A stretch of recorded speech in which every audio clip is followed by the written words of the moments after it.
Some Berbice youth share what emancipation means to them in this feature.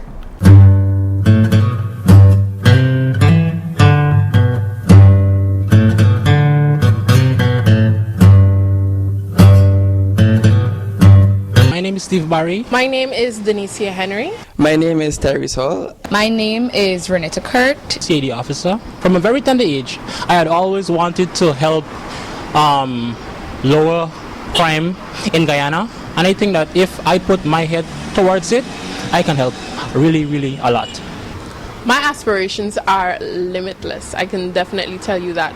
I intend on becoming a psychologist. I intend on becoming a very successful businesswoman. I intend on becoming an author. I intend on becoming a skills massage therapist. I intend on becoming an amazing mother. But most importantly, my lifelong aspiration is to always be a kind human. I aspire to be a veterinarian. Currently, I am attending the Guyana School of Agriculture, studying a diploma in animal and veterinary public health, and I'm scheduled to finish next year. I want to go into the world of teaching. It has always been my dream. Apart from reporting, the next thing I want to do is teaching.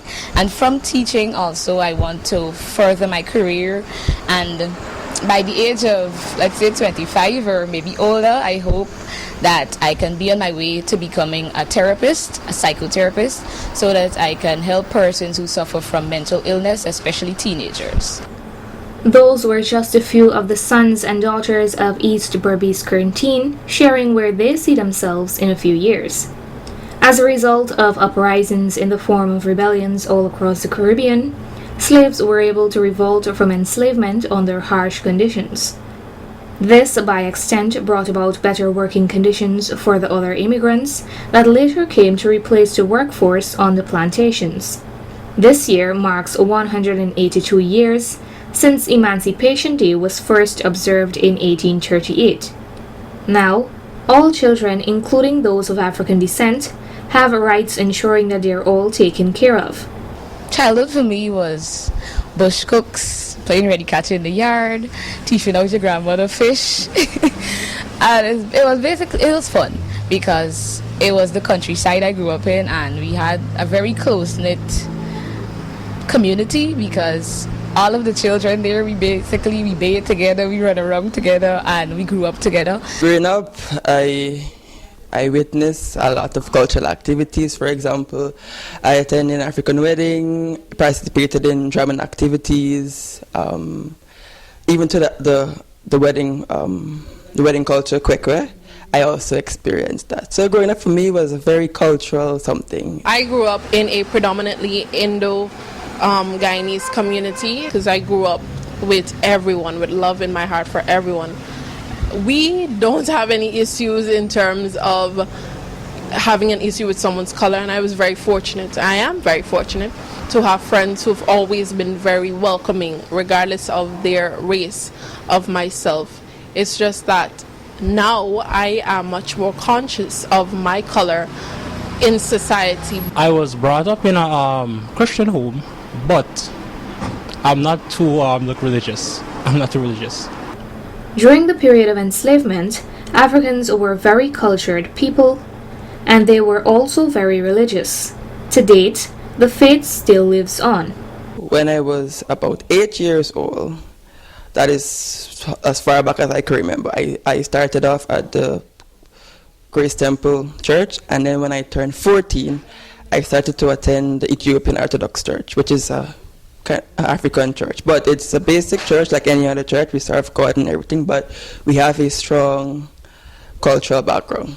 I come from a very spiritual family. We are Christians, and I've had the pleasure of visiting different denominations throughout my childhood growing up. My heart is centered in Christ, and Christ is in me. Myself and family, we are Seventh-day Adventists. And the thing with our family, we have this love for music and singing. If you don't know to sing, then you know something about music. So we grew up in the church, we grew up singing, and we grew up in a home that was built on certain policies within the church. Church Rise I was brought up in a Christian home, but I'm not too religious. Everyone, regardless of how they look, speak, or act, is special in their own unique way. So, what makes you special? Regardless of what challenges I face, regardless of how bad things can get, I still manage through Christ to overcome those challenges and to rise above my very own limitations. My ability to use my ego.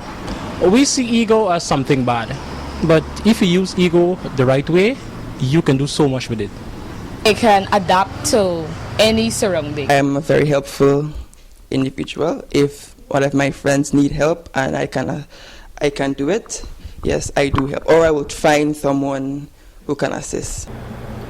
Since in the early days, Africans were oppressed by the Europeans, today we live in a diverse country that is home to 6 races, yet racial discrimination is still prevalent. Generally, not much persons that I, interact with day to day would make me feel oppressed, but there was once a time, it was like when somebody is going to tell you that, okay, you're pretty for a black girl, no, that is when it's like they're hitting home or like they're discriminating against your race. But for me as a person, if somebody tells me that I'm pretty for a black girl, then my response to that was, of course I'm pretty. I'm a pretty young woman and I am free to be who I want to be. And so for me, I don't allow persons to make me feel bad about my ethnic heritage.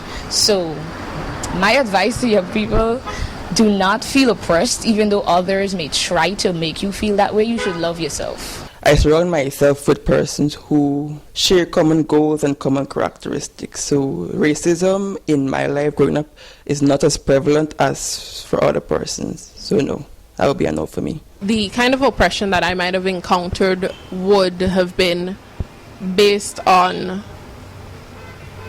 my skin color and also my hair texture. For a very long time I had natural hair growing up.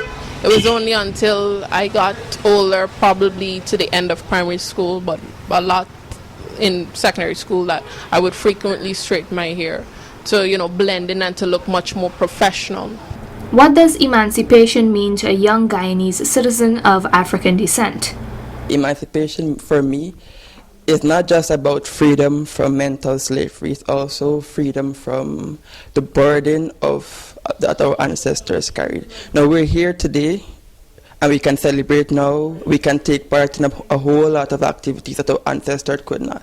Now we can go out, we can open businesses, we can get jobs. Now there are equal rights in place. So for me, emancipation is all about living the life that our ancestors could not.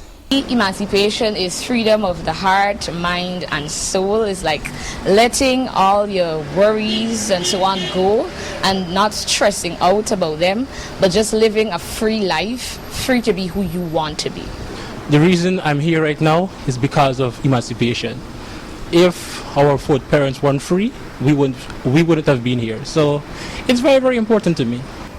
Emancipation literally means that I owe so much to my ancestors, because when you talk about slavery, you're talking about an unmatched, inhumane act against a particular type of race. You know what? This is just the beginning of a new history. There are many ways we can all celebrate the contribution of Africans who fought for better treatment. I mostly watch it on TV. I don't walk a lot. Yes, I'm the kind of old person. We would wear our African print or an African outfit for the day. Sometimes I would wear my afro. We usually cook because that's our culture in our family. We cook on the day and we would go around at each other's houses and we would share a meal or so on. And usually there are cultural programs that are held. We would usually attend those as a family.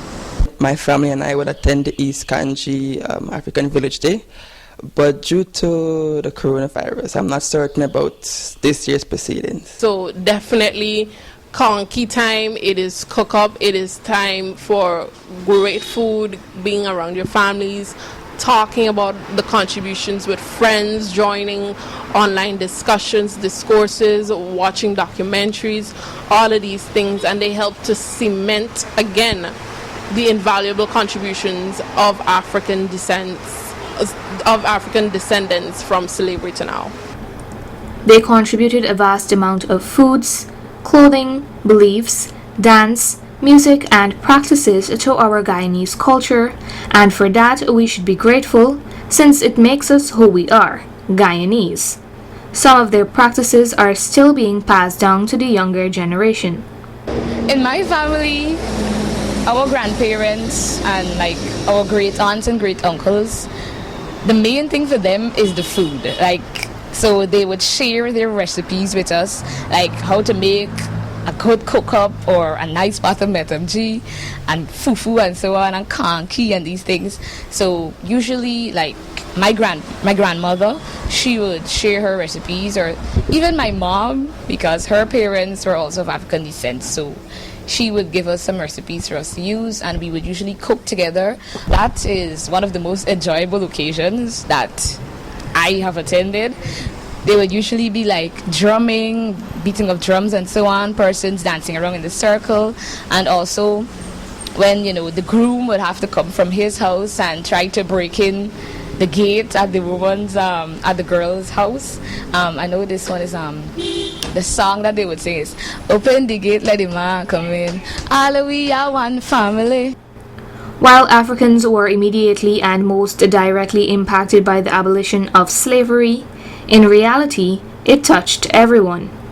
Happy emancipation to all Guyanese in Guyana and abroad. On behalf of myself, my family, I would like to wish everyone, all Guyanese, regardless of your color, a very happy emancipation. And I want to take this opportunity to remind you of something that the king of reggae himself said. You need to emancipate yourselves from mental slavery. Only you can do that. I would like to send out emancipation greetings to my parents, my immediate family, my friends, teachers, everyone in my neighborhood, and to the town of New Amsterdam and Guyana. Happy Emancipation Day. I hope that as you continue to grow as a young African boy or girl, that you embrace your culture and that you learn to share with others. I wish all Guyanese, not just my African brothers and sisters, happy emancipation wishes also. Continue to work in harmony and togetherness so that we can make our nation a better one. This event sent the entire nation a whole new perspective and led to greater cultural diversity. Happy emancipation. Happy emancipation. Happy emancipation. Happy Emancipation Day. Narima Ali, Channel 8 News.